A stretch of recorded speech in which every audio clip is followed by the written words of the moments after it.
അതിരുകാക്കുന്ന സൈനികനും കതിരുകാക്കുന്ന കർഷകനും ആദരമർപ്പിച്ച് ജന്മഭൂമി സുവർണ ജൂബിലി ആഘോഷങ്ങൾക്ക് തിരിതെളിഞ്ഞു.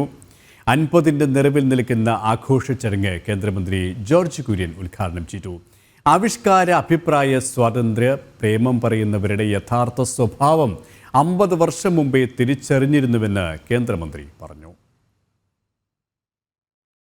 അതിരുകാക്കുന്ന സൈനികനും കതിരുകാക്കുന്ന കർഷകനും ആദരമർപ്പിച്ചാണ് ജന്മഭൂമി സുവർണ ജൂബിലി ആഘോഷങ്ങൾക്ക് പ്രൗഢഗംഭീര തുടക്കമായത്. വിജ്ഞാനവും പാരമ്പര്യവും ശാസ്ത്രവും സാങ്കേതികതയും കലയും സമന്വയിപ്പിച്ച് 5 നാൾ നീണ്ടുനിൽക്കുന്ന ആഘോഷപൂരത്തിന് പൂജപ്പുരം മൈതാനിയിൽ തിരിതെളിഞ്ഞു. കേന്ദ്രമന്ത്രി ജോർജ് കുര്യൻ സുവർണ ജൂബിലി ആഘോഷ ചടങ്ങ് ഉദ്ഘാടനം ചെയ്തു. ഭാരതത്തിന്റെ അഭിമാനം കാത്ത സേനയ്ക്ക് ബിഗ് സല്യൂട്ട് നൽകിക്കൊണ്ടാണ് കേന്ദ്രമന്ത്രി ജോർജ് കുര്യൻ പ്രസംഗം ആരംഭിച്ചത്.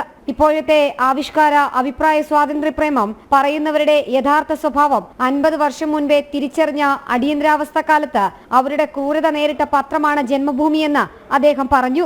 50 വർഷം മുമ്പ് ഈ കേരളത്തില് ഒരു പത്രം പിറന്നില്ല. അതുവരെയും കണ്ട പത്ര രീതികൾക്ക് വ്യത്യസ്തമായി യാഥാർത്ഥ്യങ്ങൾ വിളിച്ചു പറഞ്ഞു. ഈ രാജ്യത്തിന്റെ സാംസ്കാരിക പാരമ്പര്യങ്ങൾ പറഞ്ഞുകൊണ്ട് അതുപോലെ തന്നെ രാജ്യസ്നേഹത്തില് ഉറച്ചു നിന്നുകൊണ്ട് ഒരു പത്രം, വളരെ ചെറിയ രീതിയിൽ തുടങ്ങിയ ഒരു പത്രം, അത് ആദ്യം ഇവിടെ സൂചിപ്പിച്ചതുപോലെ അത് പൂട്ടിക്കുകയാണ് ഉണ്ടായത്. എല്ലാ കാലഘട്ടത്തിലും പത്രസ്വാതന്ത്ര്യത്തിന് വേണ്ടി മുറവിളി കൂട്ടുന്നവർ തന്നെയാണ് അത് പൂട്ടിച്ചത്. ഇപ്പോഴും പത്രസ്വാതന്ത്ര്യത്തിന് വേണ്ടി അവര് മുറവിളി കൂട്ടിക്കൊണ്ടിരിക്കുകയാണ്. ജന്മഭൂമി സുവർണ ജൂബിലി ആഘോഷ കമ്മിറ്റി ചെയർമാൻ രാജീവ് ചന്ദ്രശേഖർ ചടങ്ങിൽ അധ്യക്ഷനായി. നാടിന് വേണ്ടി ശക്തമായി നിൽക്കുന്ന നെടുംതൂണാണ് ജന്മഭൂമി എന്ന് അദ്ദേഹം പറഞ്ഞു. കഴിഞ്ഞ 50 കൊല്ലം ജന്മഭൂമിയെ സംബന്ധിച്ച് വെല്ലുവിളികളെ വിജയകരമായ തരണം ചെയ്ത ഒരു ഹിസ്റ്ററിയാണ് ജന്മഭൂമിൻ്റെ. എമർജൻസി കാലത്തിൽ ദേശീയ പ്രസ്ഥാനങ്ങളിലൊപ്പം നിൽക്കാൻ കേരളത്തിൽ ഒരു പത്രമേ ഉണ്ടായിരുന്നുള്ളൂ, അതായിരുന്നു ജന്മഭൂമി. അതുകൊണ്ടാണ് തുടക്കത്തിൽ തന്നെ ജന്മഭൂമിനെ അടച്ചുപൂട്ടാനും പട്ടാധിപരെ അറസ്റ്റ് ചെയ്യാനുമുള്ള ധിക്കാരമെന്ന് ഭരണങ്ങൾ കാട്ടിയത്. ഏറ്റവും അഡ്വേഴ്സിറ്റീസിൽ ജനിച്ച് എക്സ്പാൻഡ് ചെയ്ത ഒരു ബ്രാൻഡാണ് ജന്മഭൂമി.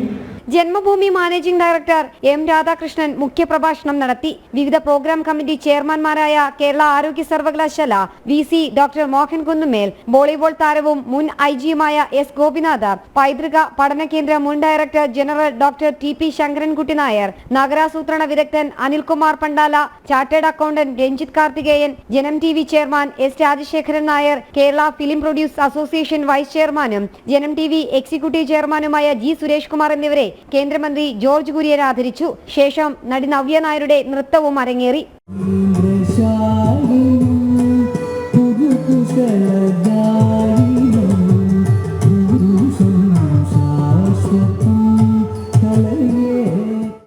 ജനം, തിരുവനന്തപുരം.